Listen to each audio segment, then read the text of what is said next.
السلام عليكم ورحمة الله وبركاته. وعليكم السلام ورحمة الله وبركاته.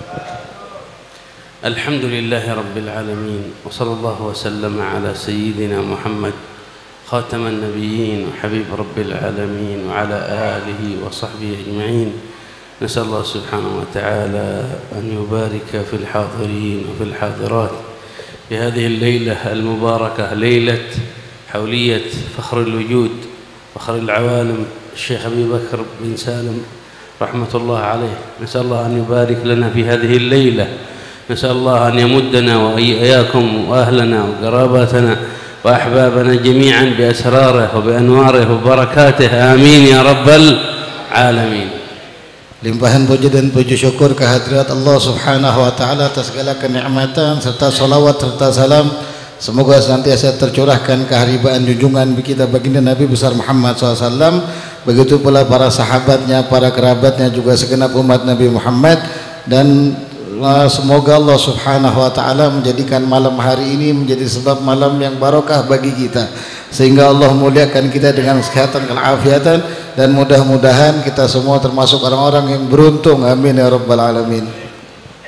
Wa nas'al min Allah an yubarik في الحاضرين في هذا المجلس المبارك مجلس رسول الله صلى الله عليه وصحبه وسلم، وأن يبارك في القائمين على هذا المجلس، يبارك في حبايبنا الحبايب الكرام والمشايخ والأساتذة، على رأسهم الحبيب محمد بن حسين العيدروس، أستاذ منذر، بقية الحبايب، بقية المشايخ. نسأل الله أن يبارك فيكم جميعا وأن يحفظكم جميعا، آمين يا رب العالمين. Begitu juga kata beliau, mudah-mudahan Allah Subhanahu wa taala memberikan keberkahan untuk majelis ini, majelis Rasulullah, dan juga untuk semua yang membantu jalannya majelis ini. Begitu pula kepada segenap para habaib, para asatidzah, para tokoh lainnya, juga para hadirin. Mudah-mudahan Allah memberikan keberkahan bagi kita semua, dan mudah-mudahan Allah menjaga kita semua, amin ya rabbal alamin. إقامة هذه الحوليات هي لكي نعرف ونتعظ معشر من نحن في هذه الدنيا لازلنا على قيد الحياة أن هناك من أهل الخير من أهل الصلاح وإن ماتوا لكنهم لا زالوا أحياء بأخلاقهم، أحياء بعلمهم، أحياء بما قدموه لهذه الأمة من خير ومن نفع مما يقرب إلى الله سبحانه وتعالى. Diadakannya hauliyah semisal ini yang kita dapati di mana-mana ada haul orang-orang soleh, ini semua merupakan satu kenikmatan bagi kita semua. Ini pelajaran penting bagi kita yang saat ini masih hidup, bahwasanya ada orang-orang soleh terdahulu yang mereka sudah wafat, tapi namanya, cerita kehidupannya, kebaikannya terus-menerus disebut, agar kita mampu mencontoh, meniru mereka semua. Apa yang mereka siapkan untuk kehidupannya nanti di akhirat, itu yang harusnya kita contoh. ولذا يقول القائل قد مات قوم وما ماتت مكارمهم وعاش قوم وهم في الناس أموات. ما معنى هذا البيت؟ معنى هذا البيت أن هناك من الناس من قد مات لكنه لا زال حيا، لكنه لا زال يذكر. ولذا نجد أن هذا واقع حقيقي. لو نظرنا إلى معشر السلف من الأمة والأخيار والصالحين لوجدنا منذ زمن النبي محمد صلى الله عليه وآله وسلم إلى زمننا هذا، ونجد نسمع أسماءهم ونسمع أخبارهم وسيرهم وتراجمهم وألفت ودونت، ويذكرهم الصغير الكبير. نسمع عن أبي هريرة، ونسمع عن أنس بن مالك، ونسمع عن زوجات النبي، ثم نسمع عن التابعين، ونسمع عن الأئمة الشافعي ومالك وأبو حنيفة وعن غيرهم، وعن سلفنا من السلف الصالح من أمثال الشيخ أبي بكر بن سالم. كل هؤلاء لماذا؟ لأنهم قاموا بالدين على أحسن القيام، لأنهم أحيوا سنة خير الأنام محمد صلى الله عليه وآله وسلم ونشروها وبذلوا كل غال ورخيص من أجل أن يبلغوا كلمة الله وكلمة رسوله محمد صلى الله عليه وآله وسلم. Sebagaimana yang dikatakan oleh salah satu orang soleh, telah banyak orang-orang yang wafat mendahului kita, tapi mereka di tengah-tengah masyarakat kemuliaannya, namanya, kedermawanannya, keluhurannya hidup. Begitu pula banyak manusia yang hidup di tengah-tengah kita, tapi mereka hakikatnya mati. Apa maksudnya ucapan seperti ini? Maksudnya adalah bahwasanya orang-orang terdahulu, mereka semua yang menghidupkan agama ini dengan sebaik-baiknya, yang mengerjakan sunnah Nabi Muhammad SAW, mereka mencapai keluhuran yang agung. Itu semua dicatat oleh orang-orang lainnya dari zaman Nabi kita Muhammad SAW. Sebagaimana kita ketahui ada di antara mereka yang bernama Sayyidina Abu Hurairah. Ini orang soleh, dicatat kehidupannya. Kemudian ada Sayyidina Anas bin Malik. Begitu pula di zaman tabi'in, begitu pula di zaman Imam Syafi'i. Terus menerus ini semua orang-orang soleh. Orangnya sudah wafat, tapi namanya, cerita hidupnya mereka lebih dikenal daripada mungkin kita sendiri. Bahkan sebagaimana Syekh Abu Bakar bin Salim yang saat ini kita hauli, itu nama mereka semua masih terus terkenang karena mereka tadi sebabnya benar-benar menghidupkan agama ini dengan sebenar-benarnya, dan juga mereka menghidupkan sunnah baginda Nabi besar Muhammad SAW sebaik mungkin dalam kehidupan sehari-hari mereka. فبالاهتمام بالعلم والاهتمام بالدعوة إلى الله والاهتمام بنشر الخير يجعل لك الله الشرف في الدنيا وفي الآخرة، يجعل لك الله الرفعة في الدنيا والآخرة. ولذا يقول الله سبحانه وتعالى: يرفع الله والذين آمنوا منكم والذين أوتوا العلم درجات.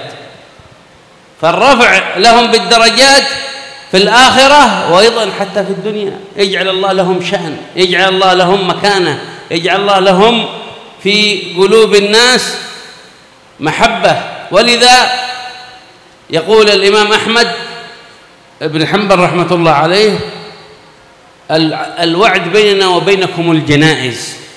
حينما ظلم رضوان الله عليه ورحمة الله عليه وحبسوه وسجنوه وضربوه، يقول الجلاد الذي جلدته أو الذي جلده يقول: لقد جلدته جلدا لو كان في بعير لمات، من شدة الجلد لما ابتلي بمسألة خلق القرآن، وقال أن القرآن ليس مخلوق إنما هو كلام الله، وخالف المعتزلة من الذين نشروا في ذلك الحين الفتنة، وقد وقف معهم المأمون في ذلك الحين في الفترة العباسية وفي الزمن العباسي في ذلك الحين.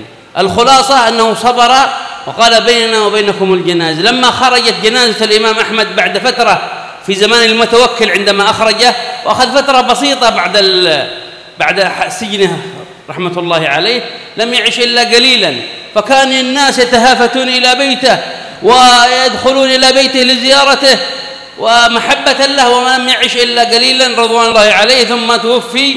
فعندما خرجت جنازته خرجت بالآلاف المؤلفة، خرجت حتى أن الشوارع قلقت، وحتى قيل أن بعض الدكاكين لليهود وغيرهم أغلقوا دكاكينهم احتراما وإجلالا لهذا الإمام رضوان الله عليه. فلهم القدر في الدنيا ولهم الشان العظيم أيضا في الآخرة، لأنهم بذلوا أنفسهم وأرواحهم أوقاتهم كلها لله سبحانه وتعالى.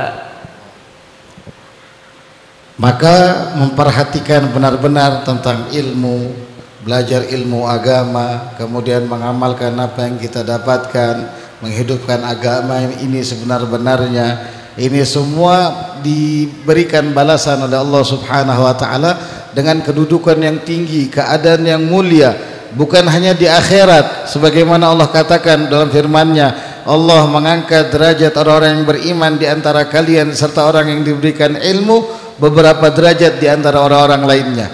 Keadaan derajat ini, kedudukan yang tinggi ini tidak hanya di akhirat didapatkan seseorang tersebut, melainkan mulai dari dunia dia akan mendapatkannya. Dia akan mendapatkan kedudukan yang agung di dunia. Allah akan memberikan rasa cinta di hati orang-orang, Allah akan memberikan rasa hormat di hati orang-orang, Allah akan memberikan rasa pengagungan kepada seorang alim tersebut karena dia telah mau mempelajari, menyimpan, menampung ilmunya Allah Subhanahu wa taala. Sebagaimana Imam Ahmad bin Hanbal, di saat beliau terkena musibah fitnah, karena di zaman beliau, kalau tidak salah zaman Abbasi kata beliau tadi itu, menceritakan sedikit panjangnya, ada fitnah yang terjadi di antara ulama-ulama masa itu, yaitu dikatakan Al-Quran itu, coba kamu katakan Quran itu adalah makhluk.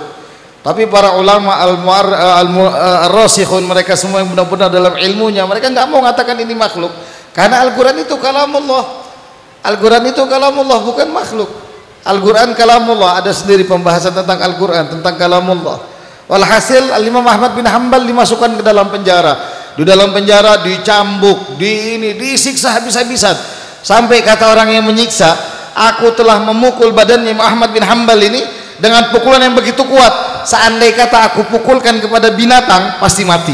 Tapi beliau bertahan dengan keimanannya, sehingga di saat beliau telah dilepaskan oleh pemerintahan saat itu, dilepaskan dari penjara, dibebaskan, masa hukumannya telah selesai, kemudian beliau hidupnya hanya sebentar saja dari bebasnya dari penjara. Orang-orang datang menziarahi beliau sampai ketiba wafatnya beliau.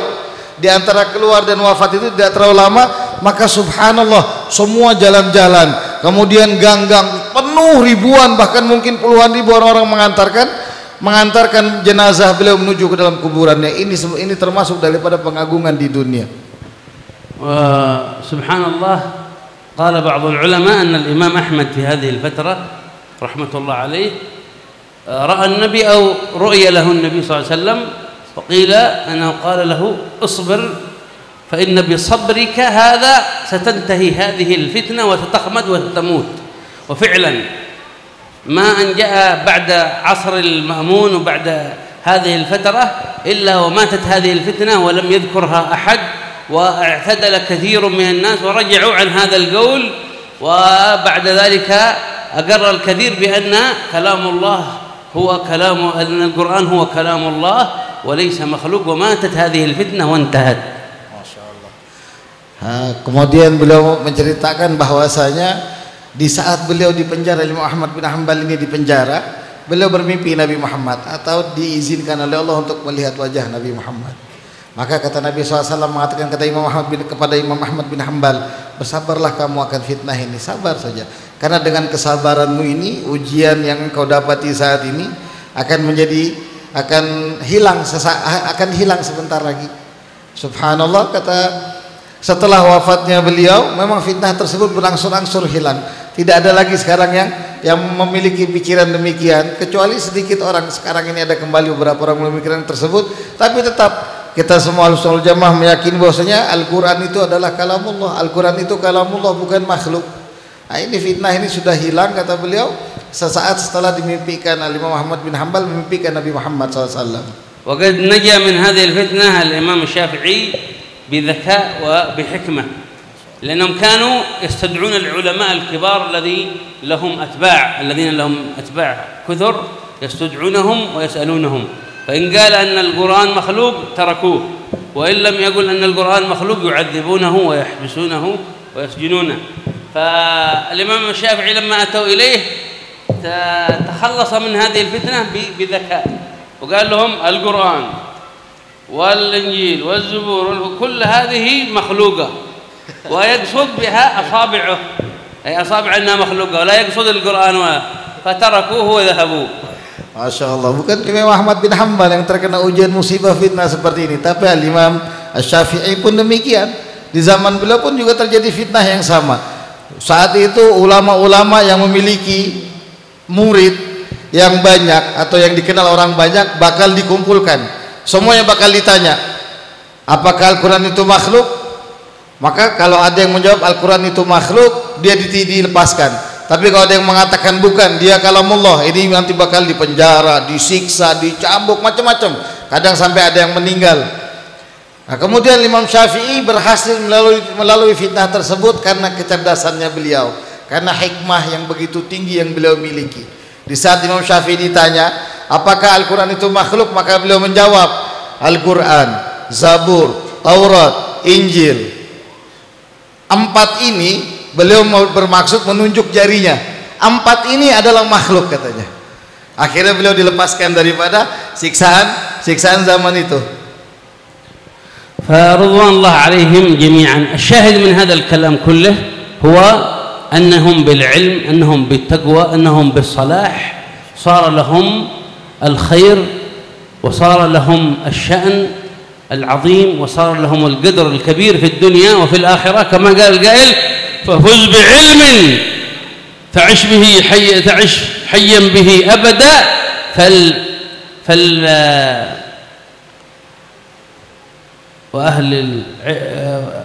فالناس موتى وأهل العلم أحياء. ففز بعلم تعش حيا به أبدا فالناس موتى وأهل العلم أحياء. فأهل العلم هم الأحياء وإن ماتوا، كأمثال الشيخ أبي بكر بن سالم رحمة الله عليه.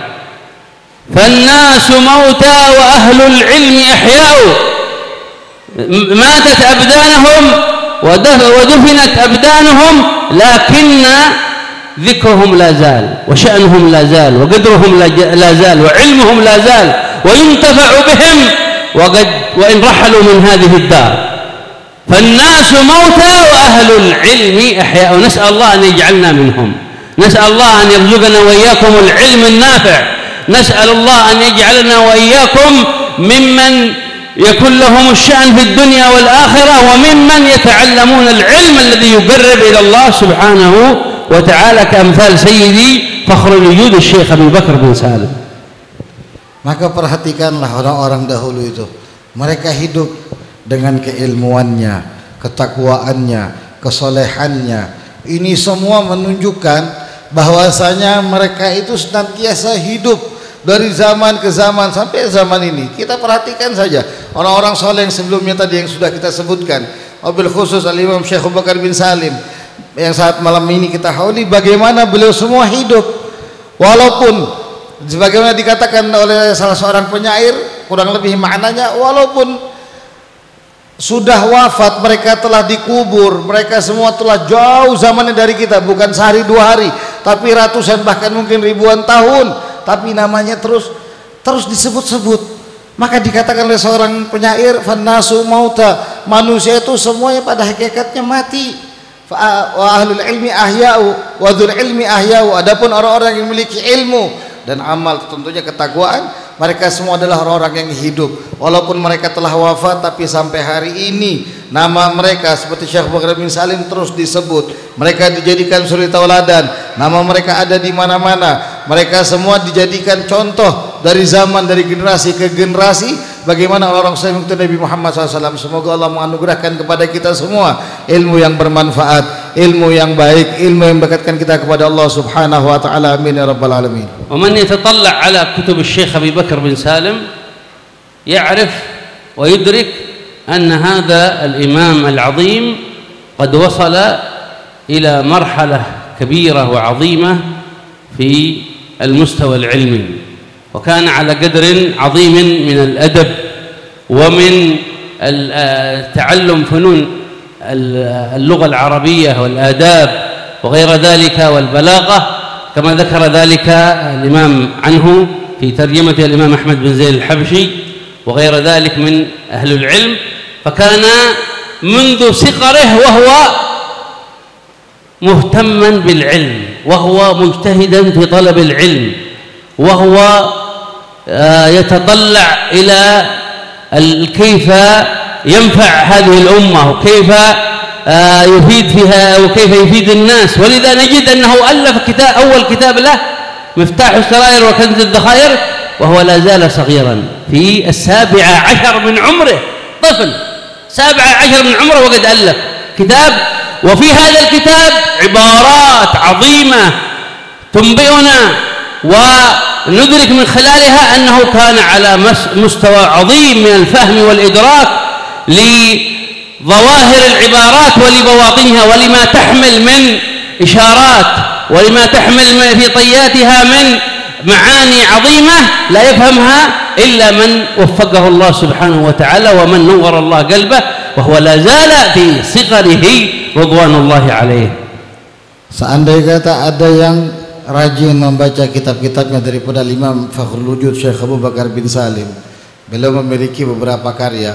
Seandainya kata ada orang yang berminat dengan beliau kemudian benar-benar mendalami isi kitab-kitabnya, maka dia akan faham bagaimana kedudukan Al-Imam Syekh Abu Bakar bin Salim, keluasan ilmunya, bagaimana beliau dalam berdakwah, bagaimana adabnya, bagaimana beliau sendiri menguasai hampir semua bidang ilmu. Itu semuanya beliau kuasai. Bahkan beliau di usia 17 tahun telah mengarang satu kitab yang risalah tipis tapi memiliki makna yang sangat dalam.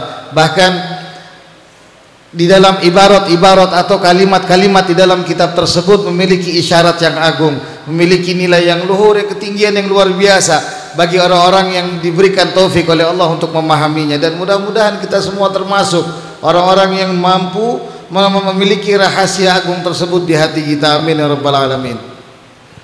حتى أن الكثير من الشباب من المهتمين بقراءة كتب التصوف لما يقرأوا في بعض الكتب المشايخ ومنها بعض كتب الشيخ أبو بكر بن سالم لا يفهمون الكثير من العبارات. وما معنى ذلك؟ معنى ذلك أنه كان على مستوى عظيم في البلاغة وفي الدراية وفي كتابة النصوص العربية، فلذا لا يفهم كلام الشيخ أبي بكر بن سالم إلا من كان على قدر عظيم من فهم في علوم الآلة، ومن كان على قدر عظيم في فهم علوم التصوف، لأنه رحمة الله عليه مزج بين علوم الشريعة والحقيقة، بين علوم الظاهر والباطن، فلذا لا يفهم كلامه إلا من وفقه الله سبحانه وتعالى وأعطاه الله العلم النافع الذي به يفهم عبارات وكلام الشيخ أبي بكر بن سالم. Sebagaimana ada beberapa pelajar, mahasiswa atau santri yang selama ini mungkin dia hidup berkecimpung di dunia pesantren, kemudian dia mencoba untuk mempelajari daripada kitab Al-Imam Syekh Abu Bakar bin Salim, maka dia akan dapati ibarah-ibarah di dalamnya itu membuat dirinya pusing, dia tidak akan memahaminya. Kenapa? Karena beliau menunjukkan bagaimana beliau ini benar-benar paten ilmunya, baik ilmu alatnya seperti balaghahnya, begitu pula ilmu tasawufnya, sehingga tidak semua orang mampu memahaminya. Bahkan seringkali orang-orang itu menjadi kebingungan setelah membaca kitab-kitab tasawuf yang dimiliki oleh Al-Imam Syekh Abu Bakar bin Salim, sehingga kitab-kitab tersebut hanya mampu dibaca bagi orang-orang yang diberikan oleh Allah Subhanahu wa taala taufik atau kemampuan untuk memahaminya, yang diberikan kecerdasan oleh Allah Subhanahu wa taala, sehingga dia dapat memahami rahasia daripada karya-karya Imam Syekh Abu Bakar bin Salim. Mudah-mudahan kita termasuk orang di dalamnya. Wa najiduhu hatta fi ba'd qasaidihi. Walidha al-jahalah min al-wahhabiyyah yantaqidun ba'd al-kalimat alladhi la yafhamunaha li'annahum jahalah. لا يفهمون في علوم اللغة العربية، لا يفهمون في الإشارات التي يستخدمها والرموز التي يستخدمها بعض أهل التصوف، لا يفهمون في علوم البلاغة وما يستخدمه العرب في التشبيه والاستعارة والكناية وغير ذلك. فنجد مثلا في قصيدته صفت لي حمية خلي وأسقيت من صافية إلى أن قال ونال السماء بانيها. قالوا أوه الشيخ أبو بكر بن سالم يقول هو يبني السماء وهو استغفر الله هذا كفر.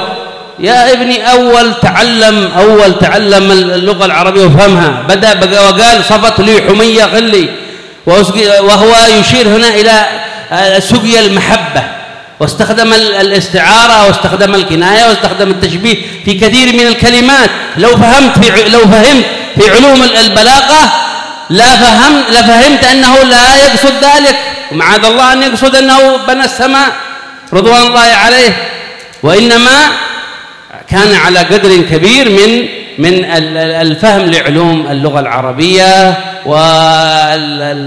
ولذا يفهمه من كان عنده قدر كبير أيضا من الفهم لهذه العلوم. لكن الجهلة، وقد ربما بعضهم يفهم من الوهابي، بعضهم يفهم، لكن المرض إذا حل في القلب والحقد على آل بيت رسول الله أو على أصحاب رسول الله أو على أحد من العلماء، تجد أن المريض لا يتغير وإن رأى الحق، فيتكلم بالباطل ويدافع عن الباطل ضد الحق، لأنه قد ملأ الله قلبه بشيء من الحقد والمرض. نسأل الله السلامة والعافية. Bukan hanya di karya kitab-kitabnya saja, tapi begitu pula di qasidah-qasidahnya. Al-Imam Syekh Abu Bakar bin Salim ini orang yang benar-benar luar biasa dalam ilmu alat, khususnya balaghah. beliau sangat memahami. Di antara bab-bab di balaghah itu ada isti'arah, kemudian dan sebagainya. Kebetulan saya sendiri lemah. Itu kalau orang yang hanya membaca gosidahnya kemudian modal terjemahan atau berusaha menerjemahkannya, seperti tadi gosidah yang dibawakan saya tagih di Sofat li Humayyah Khili, itu gosidah dari Syekh Bakar bin Salim sampai di kalimat wa analisama baniha. Kata beliau dalam gosidah tersebut, dan langit saya yang bangunnya. Wah, maka sebagian saudara kita kaum muslimin itu kepanasan. Astagfirullahaladzim, dia ngaku dia yang bangun langit, kayak apa? Nah, ini pentingnya belajar daripada ilmu bahasa Arab, khususnya ilmu alatnya, terlebih ke balaghahnya. Tapi kalau orang-orang yang faham dalam balaghahnya, dia benar-benar memahami isi daripada ilmu alat tersebut, maka di saat dia membaca, dia akan mendapati ini semua syair yang begitu indah. Sebab dari awal beliau telah mengisyaratkan dari kalimat Sofat li Humayyah Khili, itu beliau ingin mengisyaratkan kepada siapapun yang membaca bagaimana hatinya, pikirannya tercurahkan semuanya itu karena cinta kepada Allah, udah jatuh cintanya luar biasa kepada Allah. Bahkan sebagian kawan-kawan kita daripada tetangga sebelah, saya nggak mau sebut mereknya, itu mereka paham dengan balaghah, mereka paham dengan ilmu-ilmu alat dalam bahasa Arab, tapi mereka semua ada kebencian dalam hatinya. Mereka sengaja menyampaikan kepada orang lain itu dengan bahasa terjemahan seadanya. Ma'adzallah wali'idzubillah, tidak ada satupun dari orang-orang soleh itu yang pernah mengaku Tuhan seperti itu, seperti yang dibayangkan orang-orang saat ini, atau mengaku dia memiliki kemampuan yang luar biasa. Tidak seperti itu, tapi itu karena majaz yang dipakai di dalam syair-syair mereka. Mudah-mudahan Allah selamatkan kita semua. فيقول أن للسماء بنيها، يعني يقصد بذلك سماء المحبة، وأن القرب من المحبوب كأنك ارتقيت في السماء. ونجد في بيت آخر يقول ونار الجحيم اطفيها. فهم الكثير من أهل المحبة وأهل الذوق يشبهون البعد عن المحبوب كأنه جهنم، فالبعد والابتعاد عن المحبوب أطفيه. فهذه العبارات والمعاني لا يفهمها إلا أهل الذوق، لكن من أحرمه الله الذوق على طول يكفر ويشرك ويبدع، هذا كفر، هذا حرام، هذا شرك. قد تنكر العين ضوء الشمس من رمدي، الشمس موجودة لكن المرض في عينه خلاص يقول ما في شمس، هو عينه مريضة ما الشمس موجودة. وينكر الفم طعم الماء من سقمي، مريض تعبان في المستشفى يشرب الماء يقول الماء مالح، ما هو حلو، الماء حالي ما هو مالح، لكن ايش المرض. فهكذا الأمراض في كل زمان وفي كل بلاد نجد هناك من الكثير من المرضى، نسأل الله أن يسلمنا وإياكم من هذه الأمراض، هذه أمراض الباطن، ونسأل الله أن يشفينا وإياكم من الأمراض الظاهرة والباطنة، آمين يا رب العالمين. Begitu beliau tadi menjelaskan sedikit daripada makna gosidah yang dibacakan tadi itu, seperti kalimat wa analis sama baniha, kemudian kalimat selanjutnya wa narul jahim utfiha, langit saya yang bangun, api neraka saya matikan. Nah, buat sebagian orang sekarang sempat gempar, bahkan mungkin kalau kita lihat di Facebook, Masya Allah, sampai ada yang mencaci Syekh Bakar bin Salim dan lain sebagainya. Ini gosidah tidak mampu difahami, dicerna kecuali orang-orang yang memiliki dzauq, memiliki rasa cinta, perasaan yang besar kepada Allah Subhanahu wa taala. Di situ maksudnya beliau walisama baniha, langit aku yang bangun, karena begitu tingginya, besarnya rasa cinta sehingga beliau mengibaratkan dirinya itu sudah sampai terbang ke langit angkasa. Artinya beliau sudah tertarik jiwanya menuju Rabbul Alamin. Beliau sudah tidak lagi memikirkan siapa di sampingnya, tidak ada lagi yang namanya rasa sakit untuk urusan dunia, tidak lagi kepikiran tentang urusan-urusan kecil yang masalah dunia. Kemudian beliau mengatakan wa narul jahim utfiha, dan neraka jahanam itu saya matikan. Maksudnya bagi orang yang telah jatuh cinta, jangankan kepada Allah, kadang-kadang kita jatuh cinta sama manusia saja. Yang perempuan itu rela bunuh diri, yang laki-laki tiba-tiba bodoh, banyak yang begitu. Itu neraka jahanam. Yang halal saja begitu, terlebih yang haram. Banyak kan kejadiannya. Nah, ini maksudnya saya telah padamkan itu semua. Apa maksudnya? Saya tidak merasa jauh dari Tuhanku, kata Syekh Bakar bin Salim. Jadi itu maksud daripada neraka jahanamnya yang dimaksud Imam Syekh Bakar bin Salim dalam qasidah beliau. Tapi tetap saja hal-hal demikian pasti di setiap zaman pasti ada yang membenci, pasti ada yang tidak suka, pasti ada yang mengkafirkan, pasti ada yang membid'ahkan dan seterusnya. Sebagaimana Imam Busiri beliau mengatakan, orang-orang yang memiliki penyakit dalam hatinya, kebencian, rasa dengki dan lain sebagainya tadi itu seperti orang buta yang tidak mampu melihat matahari, kemudian dia mengatakan apa? Matahari itu tidak ada. Begitu juga orang-orang yang sudah lidahnya ini mati rasa. Orang-orang yang banyak di rumah sakit terkadang kan lidahnya mati rasa karena pahit dan lain sebagainya, tidak bisa merasakan apa-apa. Kemudian dia tidak mampu merasakan rasa dan dia bilang apa?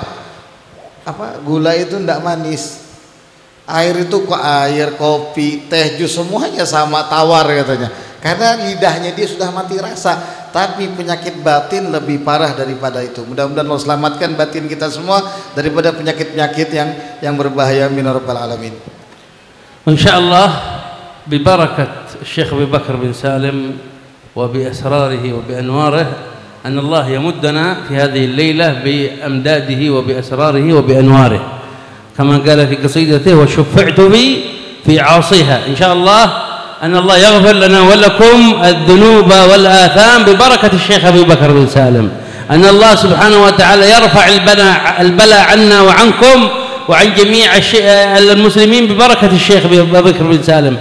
أن الله يمدنا بالأسرار وبالأنوار وبالصلاح الظاهر والباطن لنا ولأهلنا أزواجنا ذرياتنا قراباتنا ببركة الشيخ أبي بكر بن سالم. بركة الاجتماع هذا، بركة هذه الحولية، أن الله يصلح أمورنا الظاهرة والباطنة، يصلح أمورنا وأمور المسلمين أجمعين. آمين يا رب العالمين. Dan mudah-mudahan barokah haul ini, kata beliau, Allah menolong kita semua, menjaga kita semua, menyelamatkan kita semua. Dan mudah-mudahan juga barokah daripada Syekh Abu Bakar bin Salim ini menjadi sebab kita semua diselamatkan oleh Allah Subhanahu wa taala, diampunkan dosa-dosa kita, dimaafkan segala macam kesalahan kita, dan mudah-mudahan Allah senantiasa memberkahi kita semua. ونسأل الله سبحانه وتعالى ببركة الشيخ أبو بكر بن سالم، بركة رسول الله، بركة الأولياء والصالحين، وبركة كل من له شأن عند الله، أن الله يرفع البلاء عن إخواننا في فلسطين. نتوجه إلى الله أن الله ينصرهم على عدوهم، ينصرهم على اليهود، فقد كثر عليهم، على إخواتنا في فلسطين كثر عليهم الظلم وكثر عليهم القتل وكثر عليهم الدمار. نسأل الله أن يمن عليهم بالفرج العاجل. آمين يا رب العالمين. Mudah-mudahan barokah Nabi Muhammad, barokah para aulia, barokah Syekh Abu Bakar bin Salim, Allah berikan keselamatan, kemenangan bagi kaum muslimin, khusus yang ada di Palestina. Mudah-mudahan Allah hancurkan semua musuh-musuh Allah, Allah luluh lantahkan mereka semua, dan mudah-mudahan kita pun dijaga oleh Allah dari segala macam musibah, malah bahaya, bencana. Amin ya rabbal alamin. اللهم يا أول الأولين ويا آخر الآخرين ويا ذا القوة المتين ويا راحم الضعفاء والمساكين يا أرحم الراحمين يا أرحم الراحمين يا أرحم الراحمين. ارفع البلاء عن المسلمين يا رب العالمين. اللهم ارفع البلاء عن المسلمين يا رب العالمين. اللهم ارفع البلاء عن المسلمين يا رب العالمين. اللهم ألف بين قلوب المسلمين يا رب العالمين. اللهم وحد كلمتهم، اللهم وحد صفهم، اللهم انصرهم على عدوك وعدوهم يا الله.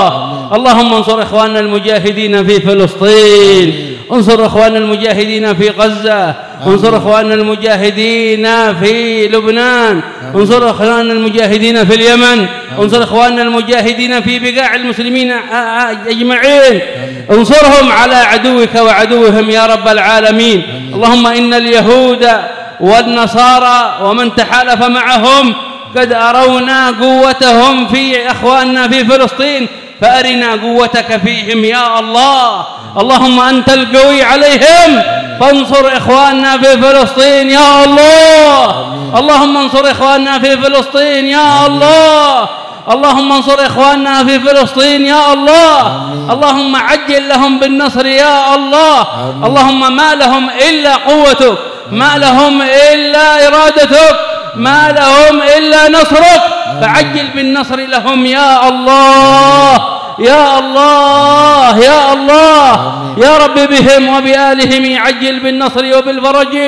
يا رب بهم وبآلهم عجل بالنصر وبالفرج يا رب بهم وبآلهم عجل بالنصر وبالفرج اجعل بركة هذا المجلس مغفرة لذنوبنا يا الله اغفر ذنوبنا يا الله استر عيوبنا يا الله شوف كروبنا يا الله حقق مطلوبنا يا الله اجمعنا بنبينا ومحبوبنا في خير وعافية يا الله اللهم اجعله راض عنا يا الله أطل أعمارنا في طاعتك ورضاك يا رب العالمين اختم لنا بالحسنى وأنت راض عنا واجعل آخر كلامنا من الدنيا لا إله إلا الله محمد رسول الله متحقين بها ظاهرا وباطنا حسا ومعنى إلى حضرة النبي. الفاتحة.